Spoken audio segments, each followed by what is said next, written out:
2026 సంవత్సరంలోకి వచ్చేసాం.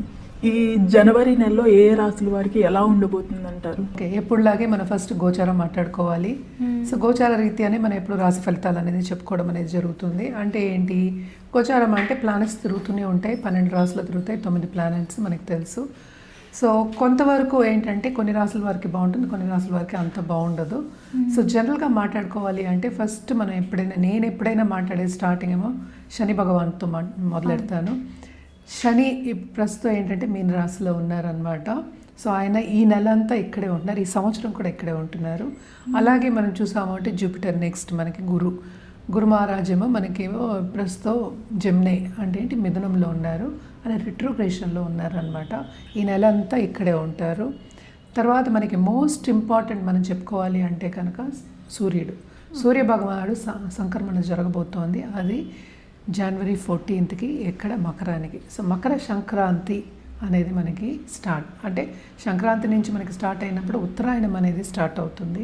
సో ఇప్పుడు దీని తర్వాత మనకి ముహూర్తాలు ఉంటే మనకి తెలుసు, జనవరి ఎండ్ నుంచి ఫిబ్రవరి మనకి ఏప్రిల్ అంతవరకు మంచి ముహూర్తాలు ఉంటాయి, చాలా పెళ్ళిళ్ళు అవుతాయి, మంచి జరుగుతుంది, చాలా బాగుంటుంది అని చెప్పడం జరుగుతుంది. అదొకటి కాకుండా మనం నెక్స్ట్ మనం మాట్లాడవలసింది మార్స్ అంటే కుజుడేమో ప్రస్తుతం మనకి ధనుర్లో ఉన్నారు. మనం మాట్లాడుకున్నాం కూటమి జరుగుతోంది అని చెప్పేసి ధనుర్లో. సో ఆయన ఏంటంటే మనకి 16th జనవరికి ఏంటంటే మకరానికి మూవ్ అవుతున్నారనమాట. అలాగే నెక్స్ట్ మనం మాట్లాడుకోవాల్సింది శుక్రుడు కూడా మనకి ఏంటంటే మనకి ధనుస్లో ఉన్నారు. ధనుస్ నుంచి మనకి మకరానికి 13th జనవరి వెళ్తున్నారనమాట. మళ్ళీ నెక్స్ట్ మోస్ట్ ఇంపార్టెంట్ ప్లానెట్ మనకి బుద్ధి జ్ఞానం ఇచ్చేది మనకి బుధుడు. సో బుధుడు కూడా ఇక్కడ ఏంటంటే ప్రస్తుతం ఆయన ధనుస్లో ఉన్నారు. అంటే 17th జనవరికి ఏమో మకరానికి వెళ్తున్నారు అనమాట. మళ్ళీ ఏంటంటే మొత్తం కూటమి మనకి ఇక్కడ మకరంలో జరగబోతుంది అనమాట. నెక్స్ట్ మనం మాట్లాడుకోవాల్సింది రాహుకేతువులు. రాహు ఏంటంటే ప్రస్తుతం కుంభంలో ఉన్నారు, కేతు ఏమో మనకి తెలుసు సింహంలో ఉన్నారు. సో ఈ రెండు కూడా ఈ నెల అంతా ఇక్కడే ఉంటున్నాయి అన్నమాట. సో ఇదన్నమాట గ్రహచారం. మనం దీన్ని బట్టి మన రాశి ఫలితాలు అనేది మాట్లాడుకోవాలి. ఎప్పటికైనా సరే జనరల్గా మనం ఈ నెల ఏం చేయాలి అంటే కనుక తప్పక ఎవ్రీ డే సూర్యభగవాన్, ఎందుకంటే మేజర్ మూమెంట్ సూర్యుడు ఉంది.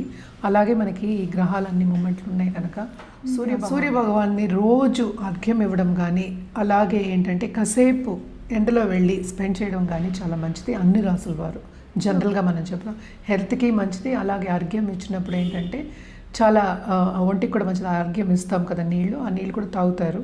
సో అది ఇచ్చినప్పుడు కూడా చాలా మంచిదన్నమాట. సో ఇది ఫస్ట్ సూర్యభగవానికి కంటిన్యూస్గా పూజ చేయొచ్చు. అలాగే నవగ్రహ చుట్టూ ప్రదక్షిణ చేయడం కానీ, నవగ్రహ పూజలు చేయడం కానీ చాలా మంచిది. మనకి తెలుసు సూర్యభగవానుడు జనరల్గా మనం ఎప్పుడు చెప్పేది సోలార్ సిస్టమ్కి మనం కింగ్ అని చెప్పుకుంటూ ఉంటాం, అంటే అధిపతి కింద నేను చెప్తాను. అన్నీ సూర్యుడి చుట్టూ తిరుగుతూ ఉంటాయని చెప్తూ ఉంటాం, మనకి తెలిసిందే. సో సూర్యుడిని కొలవడం అనేది ఈ నెల అంతా చాలా చాలా మంచిదన్నమాట. ఎవరైనా దేవి పూజలు చేస్తే తప్పక దేవి పూజలు చేయండి, చాలా చాలా మంచిది. అలాగే రుద్రాక్ష విషయానికి వస్తే కనుక తప్పక వీళ్ళ ఏకముఖి రుద్రాక్ష వాళ్ళు తీసుకుని ధరించడం అనేది చాలా మంచిది ఈ నెలలో ఎస్పెషలీ. అలాగే మనకి తెలుసు జనవరి కూడా first month of the year. So ఏకముఖి ధరించడం అనేది మంచిది. అలాగే ఏంటంటే ఎవరైనా నేను ఇందాక చెప్పినట్టు దేవి పూజలు చేస్తున్న వాళ్ళైతే తప్పక ఏ దేవి పూజలు చేస్తున్నా కూడా ఆపద్దు, కంటిన్యూ చేయండి. సో ఇవి జనరల్ రెమెడీస్. ఒక్కొక్క రాశి వారిగా మనం రెమెడీస్ అనేవి మాట్లాడుకోవడం అనేది జరుగుతుంది. సో ఎవరెవరికి ఏల్నాటి శని ఉందో ఇప్పుడు చూద్దాము. ఏల్నాటి శని ఉన్న వాళ్ళు ఏంటంటే మనకి మేషానికి, అలాగే మీనానికి, అలాగే కుంభానికి. సో కుంభానికి ఏంటంటే లాస్ట్ ఘట్టం, అంటే లాస్ట్ 2.5 years. అలాగే మీనానికి సెకండ్ ఘట్టం, ఇంకా ఏంటంటే ఇంకా 5 ఏళ్ళ లోపల ఉందన్నమాట. సో మేషానికి ఏంటంటే ఇప్పుడే స్టార్ట్ అయింది కనుక ఇంకా 6-7 years, ఆల్మోస్ట్ 7 years వరకు ఉంటుందన్నమాట. అలాగే మనం చూసామంటే జూపిటర్ గురు రిట్రోగ్రేషన్లో ఉన్నారు. సో కొంతవరకు కొన్ని రాశుల వారికి ఇబ్బందిగా ఉంటుంది. అలాగే ఏ రాశి వాళ్ళకి బాగుంది అనేది చూద్దాం.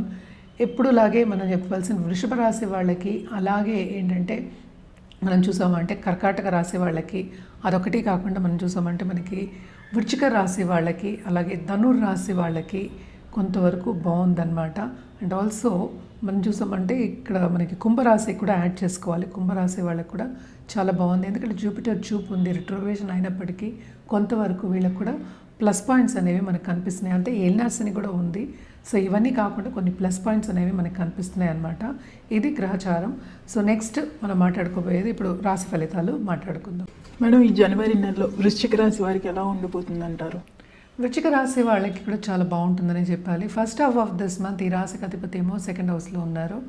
సో చాలా బాగుంటుంది, కానీ ఖర్చుతో కూడిన పని, ఎక్కువ ఖర్చులు అయ్యే ఛాన్సెస్ ఉన్నాయి. కెరియర్ పాత్రలో మాత్రం తప్పక ఉన్నత స్థాయికి వచ్చే ఛాన్సెస్ అనేవి మనకి కనిపిస్తున్నాయి అన్నమాట. అదొకటి కాకుండా మనం చూసామంటే కూటమి కూడా జరుగుతుంది సెకండ్ హౌస్లో. నేను చెప్పినట్టు కొన్ని ఏంటంటే లక్ష్మీ యోగాలు కూడా మనం చెప్పుకుంటూ ఉంటాం. సో తప్పక బాగుంటుంది. అలాగే ఈ రాశి అధిపతి ఏంటంటే మనకి second half of this month మకరానికి వెళ్తున్నారు. ఆయన ఎగ్జాల్టేషన్ పొజిషన్కి వెళ్తున్నారు అనమాట. సో ఎగ్జాల్టేషన్ పొజిషన్కి వెళ్తే ఇంకేం కావాలి, బాగుంటుంది. వీళ్ళు ఉన్నత స్థాయికి వచ్చే ఛాన్సెస్ కానీ ఆపర్చునిటీస్ కానీ వచ్చే ఈ మంత్ అంతా వాళ్ళకి కనిపిస్తాయి అన్నమాట. తప్పక గోల్డెన్ ఛాన్స్ అని చెప్పాలి. పైకి వెళ్ళే ఛాన్సెస్ బాగా కనిపిస్తున్నాయి, ఎస్పెషలీ బిజినెస్ పీపుల్కి. అలాగే ఏంటంటే ఇన్వెన్షన్లో కానీ లేకపోతే ఇన్నోవేషన్స్లో ఉన్న వాళ్ళకి కానీ తప్పక మంచి ఆపర్చునిటీస్ వచ్చే ఛాన్సెస్ మనకు అంటే కెరియర్ పాత్ అనేది ముందుకెళ్తుంది. అది కూడా ఫాస్ట్గా పరిగెత్తే ఒక ఛాన్సెస్ మనకి కనిపిస్తున్నాయి అన్నమాట. అండ్ ఆల్సో మనం చూసాము అంటే ఇప్పుడు first half of this month మళ్ళీ నేను ఇందాక చెప్పినట్టు కూటమి జరుగుతోంది. 11th లార్డ్ కూడా మనం చూసామంటే సెకండ్ హౌస్లో ఉన్నారు. సో అది కూడా చాలా చాలా మంచి ఒక పరిస్థితి. అంటే ఏంటంటే గోచారం చెప్పుకోవచ్చు. అంటే ఏంటి, రాబడి వచ్చే ఛాన్సెస్, ఫైనాన్షియల్ స్టెబిలిటీ వచ్చే ఛాన్స్. అంటే ఫైనాన్షియల్ స్టెబిలిటీ ఆల్రెడీ ఉంది, ఇంకా బాగుండే ఛాన్సెస్ మనకు కనిపిస్తున్నాయి. అలాగే మనం చూసాము అంటే స్టేటస్ ఇంప్రూవ్ అయ్యే ఛాన్సెస్. అంటే ఫైనాన్షియల్ స్టేటస్, ఒక ఖరీదైన కారు కొనుక్కోవడం కానీ బ్రాండెడ్ వస్తువు కొనుక్కోవడం కానీ మనకు కనిపిస్తుంది. తప్పక గోల్డ్ కొనుక్కునే ఛాన్సెస్ కూడా మనకి ఎక్కువ కనిపిస్తున్నాయి. ఒకటే కాకుండా జూపిటర్ చల్లని చూపు సెకండ్ హౌస్ మీద ఉంది. అంటే ఏంటి, మనకి ఓన్ హౌస్ని చూసుకుంటున్నారు కనుక తప్పక ఫైనాన్షియల్ స్టెబిలిటీ చాలా బాగుంటుంది. ఈ నెలంతా ఎంజాయ్ చేస్తారు. అండ్ ఆల్సో ఏంటంటే బంధుమిత్రుల కలయిక ఉంటుంది, విందు వినోదాల్లో పాల్గొనే ఛాన్సెస్ ఉంటాయి. అలాగే ఏంటంటే కెరియర్ పాత్లో కూడా చాలా బాగుంది, పైకి వచ్చే ఛాన్సెస్ మనకి ఎక్కువ కనిపిస్తున్నాయి. బిజినెస్ పీపుల్ కూడా కొత్త బిజినెస్ వచ్చే ఛాన్సెస్, విస్తరించే ఛాన్సెస్ మనకి ఎక్కువ కనిపిస్తున్నాయి.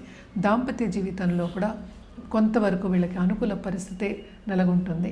ఏంటంటే కొంత ముక్కు మీద కోపం తెచ్చుకోకుండా జాగ్రత్తగా మాట్లాడడం, మసులుకోవడం ఎదుటి వాళ్ళతోటి, కొంతవరకు అండర్స్టాండింగ్ నేచర్ తోటి చూడటం అనేది మంచిది. ఏదైనప్పటికీ వీళ్ళు పర్సనల్ డెవలప్మెంట్ మీద కొంతవరకు ధ్యాస పెడితే మంచిది. అంటే ఏంటి, ఒక జపం చేసుకోవడం కానీ, ఒక పూజ చేసుకోవడం కానీ, లేకపోతే లేవగానే ఒక అఫర్మేషన్ చేసుకోవడం కానీ, ఇవన్నీ చేసుకుని తర్వాత రోజంతా ఏంటంటే కొంత పాజిటివ్గా గడుపుకుంటే కనుక చాలా మంచిది. అంటే ఒక ఎక్సర్సైజ్ కానీ డయట్ కరెక్ట్ టైంకి తీసుకోవడం కానీ చేసుకుంటే చాలా మంచిదన్నమాట. అలాగే తప్పక నిరుద్యోగులకి ఉద్యోగ అవకాశం వచ్చే ఛాన్సెస్ ఉన్నాయి. ఎవరైనా వీళ్ళని కిందకి తీసుకెళ్ళిపోవాలి అని అనుకున్నా కూడా వీళ్ళు పైకి వచ్చే ఛాన్సెస్, దాన్ని నెట్టుకుని అంటే ఉత్సాహంగా పైకి వచ్చే ఛాన్సెస్ మనకి ఎక్కువ కనిపిస్తున్నాయి అన్నమాట ఈ నెలలో. తప్పక ఈ నెల అంతా ఎంజాయ్ చేసే ఒక మంత్ కింద మనం చెప్పచ్చు. అండ్ ఆల్సో వీళ్ళకి స్పిరిచువాలిటీ కూడా చాలా మటుకు డెవలప్ అయి ఉంటుందన్నమాట. అండ్ ఆల్సో మనం చూసామంటే ఈ రాశిలో ఉన్న వాళ్ళ పిల్లలు మనం చెప్తే వాళ్ళని కూడా సెటిల్ అయ్యే ఛాన్సెస్ మనకి ఎక్కువ కనిపిస్తున్నాయి. తప్పక ట్రావెలింగ్ కూడా మనకి కనిపిస్తుంది, షార్ట్ టర్మ్ ట్రావెల్ బాగుంటుంది ఈ నెల అంతా వృశ్చిక రాశి వాళ్ళకనే చెప్పాలి. వీళ్ళు ఏ పరిహారాలు చేస్తే బాగుంటుందంటారు? వృశ్చిక రాశి వాళ్ళు తప్పక ఏంటంటే ఫస్ట్ కుజుడికి పూజ చేయాలి. అంటే ఏంటి, మనం ఎప్పటికైనా నవగ్రహాలు చెప్తూనే ఉన్నాం. కుజుడికి మనం ఎప్పుడైనా చెప్పేది దుర్గాదేవి అయినా చెప్తాము, లేకపోతే ఏంటంటే సుబ్రహ్మణ్య స్వామి అయినా చెప్తాం అనమాట. సో తప్పక సుబ్రహ్మణ్య స్వామికి మంగళవారం గుడికి వెళ్ళి పాలాభిషేకం చేసుకోవడం కానీ, లేకపోతే పూజ చేసుకోవడం, మీ పేరు మీద మీ నక్షత్రం మీద పూజ చేసుకోవడం కానీ చాలా మంచిదన్నమాట. రుద్రాక్ష విషయానికి వస్తే కనుక తప్పక వీళ్ళకి షణ్ముఖి వేసుకోవడం చాలా మంచిది. అది కాని పక్షాన్ని ఏకాదశిముఖి రుద్రాక్ష వేసుకోవడం కూడా చాలా మంచిది. ఏదైనప్పటికీ మనం జాతక రీత్యా వీళ్ళకి రుద్రాక్ష ప్రిస్క్రైబ్ చేయడం అనేది జరుగుతుంది. అదొకటి కాకుండా కెరియర్ కానీ ఫైనాన్సెస్ కానీ డిఫరెంట్గా మనం ఇవ్వడం అనేది జరుగుతుందన్నమాట. మన కలర్స్ విషయానికి వస్తే కనుక తప్పక వీళ్ళు రెడ్ వాడడం, రెడ్తో పాటు ఆరెంజ్ అండ్ గోల్డ్ వాడడం మంచిది. ఎస్పెషలీ మంగళవారం ఈ వార్డ్రోబ్లో వేసుకు చూడండి, మీకు చాలా బాగుంటుంది.